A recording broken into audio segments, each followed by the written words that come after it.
JD Vance is running for Senate from the state of Ohio. We have been told repeatedly his election would be the end of democracy. We thought we'd check that claim with him now. JD Vance, thanks so much for coming on. So how is it, in a system designed to serve the desires and needs of the public, that an election outcome that the people in charge don't like is the end of the system? Isn't it, in fact, a heartwarming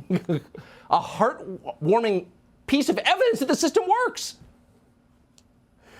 Yeah, Tucker. So when people say that our democracy is under threat, what they typically mean is that people who are actually going to challenge the establishment might get an opportunity to govern, which is exactly what I think is going to happen in our race and in a number of other races in about 5 days, Tucker. You know, one of the crazy things and one of the really big ways in which the Democrats and the establishment really suppress anti-establishment candidates is by flooding the zone with a ton of money. And so I'm running against, Democrat Tim Ryan, who has this tech-backed fundraising platform on which he's raised $65 million. That's somehow not a threat to democracy when the technology industry promotes Tim Ryan's fundraising and when they suppress information related to our race and others. But it is a threat to democracy when the people vote for who they want to vote for anyway. It's ridiculous. It doesn't make any sense. And it's why, Tucker, people need to get out there and vote. They need to go to jdvance.com and help us out. They need to not listen to the censors and to the warnings, because you're right, we are a free people and we need to let people know that on November the 8th. If you believed in democracy, then you would want each congressional district, or in a statewide race like yours, each state to get the representatives who most closely mirrored the views of the people they represent, correct? But Tim Ryan, who represented Youngstown, which is a bunch of conservative Democrats, has moved way left, like crazy left, at the behest of his donors. How is that democracy?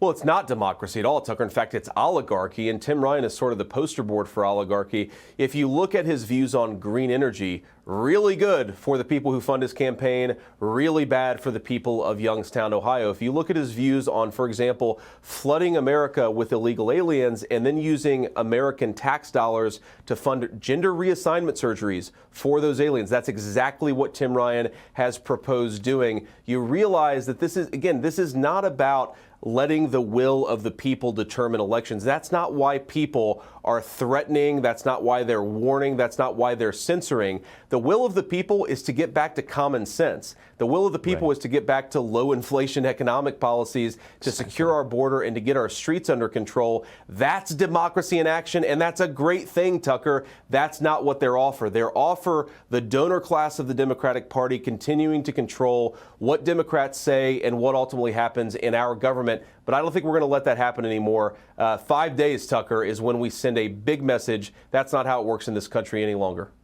Last question, JD Vance, maybe the last time we speak before the election, and Godspeed, of course. But you were a best-selling author and a businessman. You really didn't need this job. Big pay cut, a lot of hassle for your family. You did it anyway because you wanted to be a citizen legislator. There are a lot of candidates this cycle on the Republican side who did exactly the same thing. Isn't that what a democracy is supposed to produce? And yet you're attacked as a threat to democracy? How does that work? Well, it's because I'm not a threat to democracy, Tucker. I'm a threat to the existing power structure in this country that we have to remember has gotten rich by shipping our industrial base to China and has thrown a set of values in our schools, even in our military, onto the American people that the American people never asked for and none of us actually want. So we have to remember that offshoring and woke ideology and gender reassignment surgeries for 9-year-old kids, that's all part of the same ruling class set of ideas.